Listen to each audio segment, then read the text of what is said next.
votre conférence.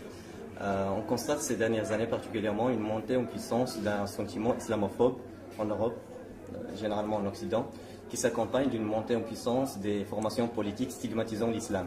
Bref, l'islam est perçu comme une menace. Cela s'accompagne aussi d'une bipolarisation de la perception du musulman en Occident, à savoir d'une part un musulman radical et d'autre part un musulman modéré. Mais qu'est-ce qu'on entend par cette figure du musulman modéré? On voit aujourd'hui effectivement en Occident, en Europe, mais pas seulement, c'est aussi aux États-Unis comme en Australie, des mouvements qu'on peut appeler islamophobes, mais il faut définir ce qu'on entend par islamophobe. Islamophobes, ce sont des mouvements racistes ou des tendances racistes qui consistent à critiquer les musulmans par le seul fait qu'ils sont musulmans. Pas des gens qui posent des questions sur l'islam. C'est légitime de poser des questions sur l'islam ou d'être critique. Mais quand on stigmatise les gens par le seul fait qu'ils sont musulmans, c'est la même chose que ce qu'on fait par le seul fait que les personnes sont noires. Donc c'est du racisme. C'est ça qu'on entend par islamophobie.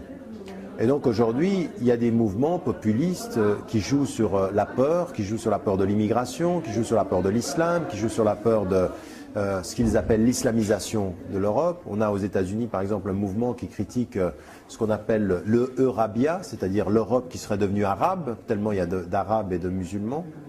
Et donc de ce point de vue, il faut qu'on en fasse la critique. Dans mon pays, la Suisse, le premier parti politique est l'UDC, l'Union démocratique du centre, qui a lancé le référendum contre les minarets. On n'a que 4 minarets en Suisse, mais ils ont quand même réussi à faire peur aux gens. Et à 57%, les gens ont voté contre la construction des minarets. Vous avez cela en France, vous avez cela en Hollande, vous avez cela en Angleterre, vous avez cela en Suède, au Danemark, en Espagne. Vous avez des mouvements de plus en plus importants qui sont des mouvements populistes. Donc il faut s'opposer à ces mouvements-là qui jouent sur la politique émotionnelle et qui jouent sur la peur et qui jouent sur les réponses simples à des questions complexes et qui se présentent souvent comme des victimes. Ah, on est des victimes, des musulmans qui nous colonisent, etc. Nous, ce que nous avons à faire par rapport à ça, comme citoyens musulmans, mais pas seulement, c'est-à-dire tous les citoyens qui comprennent ce danger-là, parce que ça c'est un danger pour tout le monde, doivent s'unir et travailler ensemble, développer des alliances qui soient basées sur la citoyenneté, qui soient basées sur l'égalité des droits et qui soient basées sur une chose qui est importante, il ne faut pas islamiser tous les problèmes. Quand on a des problèmes dans le marché de l'emploi et qu'il y a de la discrimination, il faut réagir comme des citoyens qui luttons contre l'injustice sociale. La même chose pour ce qui concerne les ségrégations pour l'habitat par exemple, où il y a des discriminations à l'habitat, où vous ne pouvez pas trouver d'appartement ou de maison dans des lieux parce que des gens, quand vous avez un certain nom, ils ne vous donneront pas l'appartement. Donc voilà ce qui est en train de se passer aujourd'hui. Et vous avez un discours qui est en train de s'installer, qui est un ancien discours colonial, qui s'installe en Europe et qui est de dire il y a les bons musulmans et les mauvais musulmans. Alors moi j'ai écrit un texte là-dessus en disant d'abord qu'est-ce qu'on entend par les musulmans modérés et certains des acteurs politiques nous présentent des musulmans modérés comme des ex-musulmans en fait. C'est-à-dire qu'il n'y a plus du tout, c'est l'islam, c'est les musulmans sans l'islam. C'est là aussi où les musulmans doivent pouvoir s'engager à faire un travail qui soit un travail d'explication de la complexité des tendances musulmanes et accepter la diversité. Nous aussi, nous sommes responsables de la façon dont on nous perçoit. Et nous avons un travail important dans la mise en évidence des différentes tendances musulmanes. Il y a des littéralistes, il y a des réformistes, il y a des soufis, il y a des rationalistes. Ça, c'est tout l'islam. Et c'est aussi aux musulmans de s'exprimer beaucoup plus clairement sur la diversité acceptée de leur tradition. Est-ce que vous ne cristallisez pas ces craintes, cette incompréhension, à travers les nombreuses critiques qu'on vous adresse à titre personnel? Ça va une difficulté à vous mettre dans une catégorie, et de là on vous accuse de double discours ou bien d'autres. Oui, en France, c'est comme ça, mais ce n'est pas le cas partout en Europe. Je veux dire, il y a beaucoup de pays européens, là où je vis, en Angleterre, où vous savez, il y a de quoi devenir schizophrénique en Europe. C'est parce qu'en Angleterre, je suis considéré comme une voix de la modération. On m'appelle pour être la voix de la modération. Je pars en France, et là, c'est le diable parle. Et donc, on joue là-dessus. Et donc, on s'aperçoit que ce ne sont pas des discours objectifs, ce sont des discours politiciens qui instrumentalisent.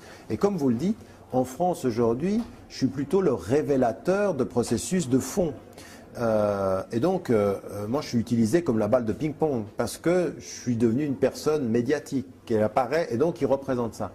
Mais je crois que c'est ma responsabilité aussi de faire attention de ne pas accepter de jouer ce rôle-là et puis à des moments donnés savoir disparaître du champ. du débat pour laisser la place à d'autres acteurs qui sont qu'on peut pas, sur lesquels on ne peut pas projeter autant de masse négative pour que eux prennent la parole. Et c'est en train de venir. Donc moi je suis dans la transition. À un moment donné, je vais disparaître de ce paysage-là et d'autres prendront la place qui auront une beaucoup plus grande force que moi. Parce qu'ils prendront la force du collectif alors que là pour l'instant je représente la possibilité de la cible individuelle. La cible individuelle doit disparaître. Donc moi je vais sortir de ce champ-là et vous allez avoir l'émergence qui arrive là maintenant de jeunes et de moins jeunes qui sont en train de prendre la parole, qui sont en train de s'autonomiser, qui sont français puis qui disent à la France vous n'allez pas continuer pendant longtemps à nous mettre à l'extérieur de la France. Nous sommes français autant que vous êtes français. C'est notre pays et l'avenir se fera avec nous. C'est ça la France. La France, l'islam est une religion française, il faudra compter avec nous.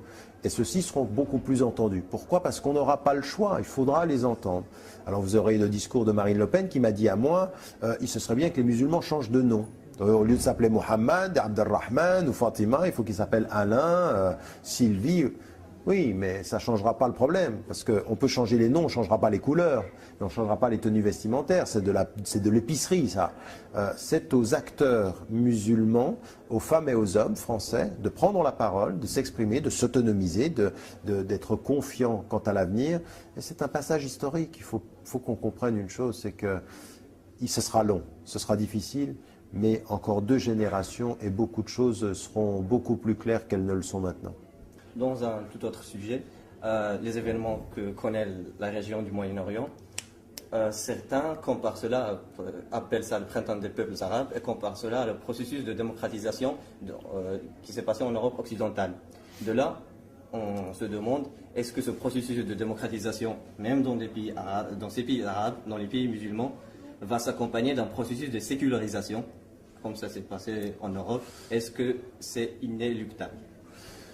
Non, d'abord, il faut faire attention au choix des mots, à la compréhension et à l'analyse des phénomènes. On est aujourd'hui, un verrou s'est brisé en Afrique du Nord et au Moyen-Orient avec la chute de Ben Ali, ça c'est une certitude. Maintenant, ce qui va advenir de ces révolutions, on est loin, loin, loin de ce qui s'est passé en Europe orientale. On est aujourd'hui dans des révolutions complètement inachevées. Personne ne peut prédire ce qui est en train de se passer.